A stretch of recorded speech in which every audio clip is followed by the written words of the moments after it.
அதிமுக பொதுச் செயலாளர் எடப்பாடி பழனிசாமி ஒரு நம்பிக்கை துரோகி என்று பாஜக மாநில தலைவர் அண்ணாமலை கடுமையாக விமர்சித்துள்ளார். விக்கிரவாண்டி இடைத்தேர்தலில் பாமக சார்பில் போட்டியிடும் அன்புமணியை ஆதரித்து திருவாமத்தூர் என்ற இடத்தில் அண்ணாமலை இன்று பரப்புரையை தொடங்கினார்.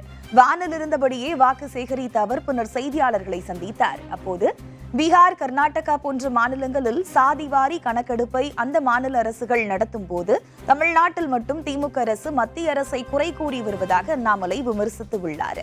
முதலமைச்சர் ஸ்டாலின் பொய் பேசுவதை நிறுத்திவிட்டு சாதிவாரி கணக்கெடுப்பை நடத்த தயாரா இல்லையா என்பதை வெளிப்படையாக சொல்ல வேண்டும் என்று அண்ணாமலை வலியுறுத்தினார்.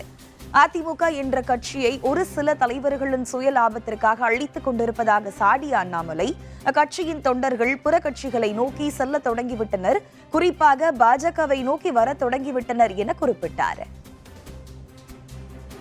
கண் முன்னால் அனைத்து இந்திய அண்ணா திராவிட முன்னேற்ற கழகம் என்கின்ற அற்புதமான கட்சியை கண் முன்னால் சில தலைவர்கள் தங்களுடைய சுய லாபத்திற்காக அழித்துக் கொண்டிருக்கின்றார்கள். தமிழகத்தில் எல்லா மக்களும் அதை பார்க்குறாங்க. கூட இருக்கக்கூடிய 2 பேர்த்த பத்திரிகையில் பேச வச்சு எப்படியாச்சும் அதிமுக கட்சியை காப்பாற்றிடலான்னு பொதுச் செயலாளர் எடப்பாடி பழனிசாமி அவர்கள் கனவு கண்டு கொண்டிருக்கின்றார்.